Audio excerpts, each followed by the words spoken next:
Dejanea Oakley took the baton in fourth place with England already ahead. Jamaica looked out of the medal fight, and only one lap remained. Then Oakley started closing the gap. Within seconds, England's safe position was under threat, and the final 400 meters turned into a chase no one inside the stadium expected. Scotstoun Stadium in Glasgow on the Saturday evening of the 1st of August, 2026. This was the closing race of the entire athletics program at the Commonwealth Games, and the Scottish crowd was already deafening. It had been an evening stacked with history.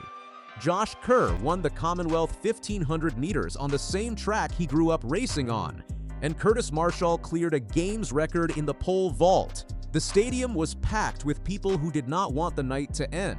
The mixed 4x400 meters relay had never been run at a Commonwealth Games before. This was its debut. 2 men, 2 women, 1 lap each, and the running order is entirely up to the team. That single rule turns the race into a tactical puzzle because a squad can front-load its fastest men to build an early cushion, or hold that power back and gamble everything on a late charge. England arrived in that final as one of the strongest teams on paper.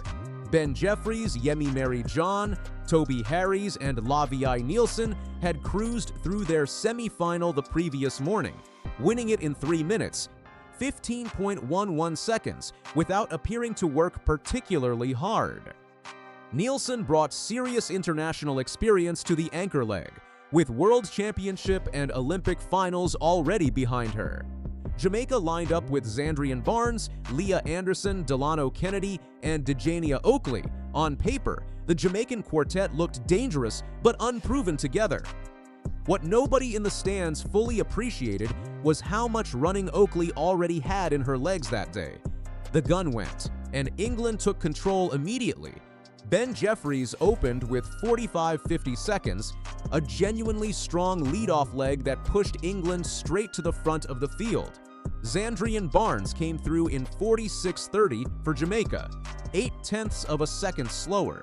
A small gap at the time, with very large consequences later. Yemi Mary-John took the baton for England on the second leg and delivered 59.0. Leah Anderson answered with 58.0 for Jamaica, clawing back a single tenth. Nigeria were moving through the field with real intent, and by halfway, the race had settled into a scrap between Nigeria, England, and Kenya, with Jamaica hanging just off the back of it. The third leg is where England looked like they had won the thing. Toby Harries produced 45.00 seconds, the fastest leg any English athlete ran all night.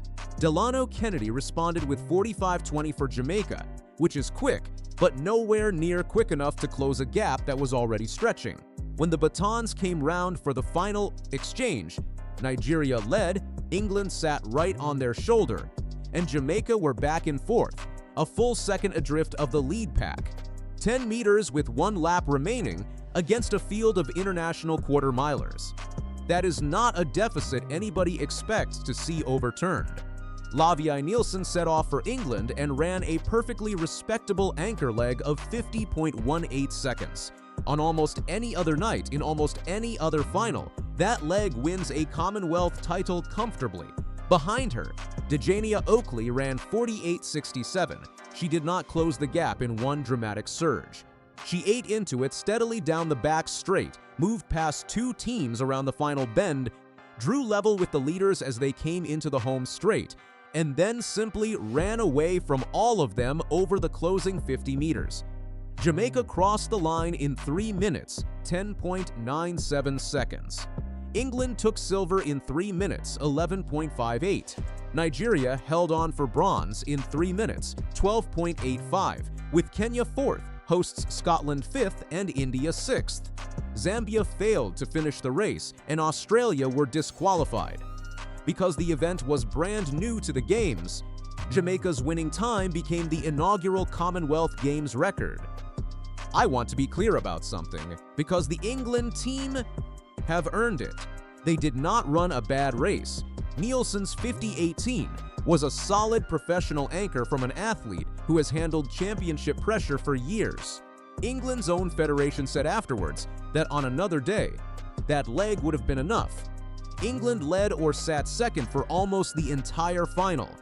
They executed their plan properly. They simply ran into somebody having the race of her life, the gap between 50.8 and 48. 67 is a full second and a half. Over one lap of the track, that translates to roughly 12 meters of daylight. In a discipline where medals are decided by hundredths of a second, a margin that size is enormous. And there is a detail that makes the whole thing stranger. 9 hours before that relay, Dejanea Oakley had already raced. Just after midday, she lined up in the individual women's 400 meters final, moved clear of the field around the bend, and won Commonwealth gold in 50.21 seconds, beating defending champion Sada Williams of Barbados. That was her first individual senior title, and she was still processing it when reporters reached her. Then, she returned that same evening, after a full day of medal ceremonies, media duties, and waiting around, and ran a lap more than a second and a half faster than the one that won her that gold medal. Relay legs are always quicker than standalone races because of the rolling start. Every athlete on that track had that advantage. Nobody else used it like she did. If you enjoy this kind of breakdown, subscribe. We cover track and field every week.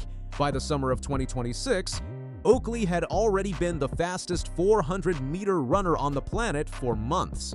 She is 22 years old, born in July 2004, and she came out of Clarendon Parish, in Jamaica, through Clarendon College, one of the schools that feeds the country's famous high school championships. She won the Class 1 meters there in 2022 with a world-leading time for her age group. From there, she moved to the United States, first to Texas, then transferring to the University of Georgia, where her career changed shape completely. In early 2026, she won the NCAA indoor title over 400 meters and set a Jamaican national indoor record of 50.47 along the way. In May, at the Southeastern Conference Championships in Auburn, she ran 48.92 to claim her first individual conference crown. The clip of her looking up at the scoreboard, jaw-dropping, hands flying to her head, traveled around the internet within a day. She later said she got bombarded with messages and found the entire reaction overwhelming. Then in June at Hayward Field in Eugene, Oregon, she went to the NCAA outdoor final and ran 48.79 seconds.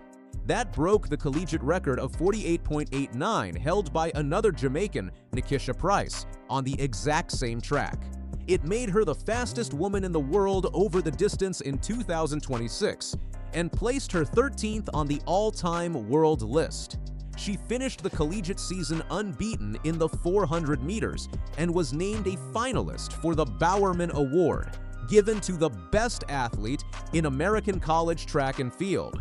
She also arrived in Glasgow with a global medal already in hand, taking silver with Jamaica in the women's 4x400 relay at the 2025 World Championships in Tokyo. She said the confidence from that Tokyo run was a big reason she believed she could win here. The relay capped one of the finest single days Jamaican athletics has enjoyed in years. On that closing Saturday alone, Jamaica collected 6 medals, 5 of them gold. Jordan Scott won the men's triple jump with 16.72 meters, becoming the first Jamaican ever to take that Commonwealth title. Navaski Anderson won the men's 800 meters in 1 minute 45.33 seconds, the first time a Jamaican man has ever won that event at a major international championship. The women's 4x100 quartet snatched gold in 42.65. Frederick Dakers added silver in the discus. Jamaica finished the athletics program with 18 medals in total, made up of 10 gold, 3 silver, and 5 bronze. Oakley walked away with 2 of those golds inside a single day, joining Scotland's Melanie Woods and Australia's Rose Davies as the only double champions on that final evening. For England, the mixed relay silver formed part of a strong closing session that also delivered a long jump gold for Jasmine Sawyers and a pole vault bronze for Owen Hurd. Ben Jeffries said afterwards that being trusted with that lead-off leg meant everything to him. Nielsen thanked the Glasgow crowd and admitted she had genuinely feared being caught before the line. She was right to be worried. Go back to that final handover, with Jamaica sitting in fourth and nearly 10 meters of empty track between Oakley and the leaders. Every sensible reading of that race said the gold medal was already gone.